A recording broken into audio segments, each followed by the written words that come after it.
ಹೊನ್ನಾವರ ಪಟ್ಟಣದ ಕಸ್ಬಾ ಗುಂಡಿಬೈಲಿನ ಸ್ವರ್ಣಪುರಾಧೀಶ್ವರಿ ಮಹಾಕಾಳಿ ದೇವಾಲಯದಲ್ಲಿ ನಡೆದ ಶತಚಂಡಿಕಾ ಯಾಗ ಹಾಗೂ ಮಹಾಕಲಶಾಭಿಷೇಕ ಉತ್ಸವ ರವಿವಾರ ಸಂಪನ್ನಗೊಂಡಿತು. ನವಗ್ರಹ ಪೂರ್ವಕ ಶತಚಂಡಿಕಾ ಯಾಗ, 1008 ಮಹಾಕಲಶಾಭಿಷೇಕ, ಮಹಾಪೂರ್ಣಾಹುತಿ, ಮಹಾಪೂಜೆ, ತೀರ್ಥಪ್ರಸಾದ ವಿತರಣೆ ಜರುಗಿತು. ವೇದಮೂರ್ತಿ ಗಣಪತಿ ಲಕ್ಷ್ಮೀನಾರಾಯಣ್ ಭಟ್ ಗಾಳಿ, ವೇದಮೂರ್ತಿ ವೆಂಕಟೇಶ್ ಭಟ್ಟರ ಆಚಾರ್ಯತ್ವದಲ್ಲಿ ಧಾರ್ಮಿಕ ಕಾರ್ಯಕ್ರಮ ಜರುಗಿದವು.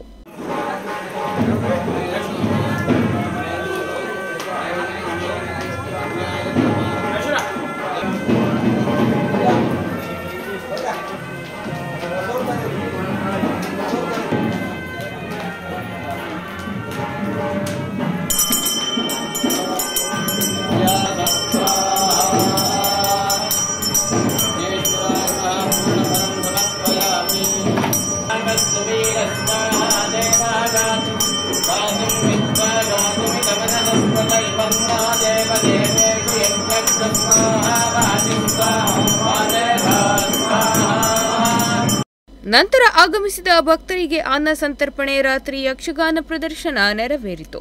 ರಾಜ್ಯದ ಮೀನುಗಾರಿಕೆ, ಬಂದರು, ಒಳನಾಡು ಜಲಸಾರಿಗೆ ಸಚಿವರಾದ ಮಂಕಾಳ್ ವೈದ್ಯ, ಶಾಸಕ ದಿನಕರ್ ಶೆಟ್ಟಿ ದೇವಾಲಯಕ್ಕೆ ಆಗಮಿಸಿ ವಿಶೇಷ ಪೂಜೆ ಸಲ್ಲಿಸಿದರು.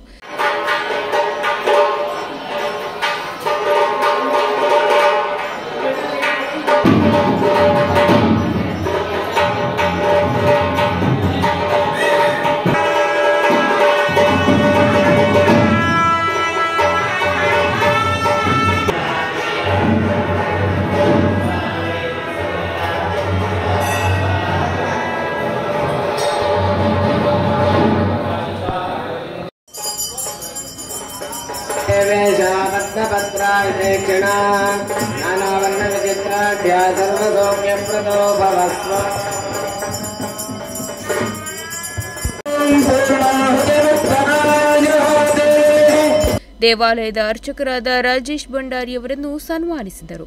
ಸಾವಿರಾರು ಸಂಖ್ಯೆಯಲ್ಲಿ ಭಕ್ತರು ಆಗಮಿಸಿ ದೇವಿಯ ದರ್ಶನ ಪಡೆದರು. Nudisiri news desk, Honnavar.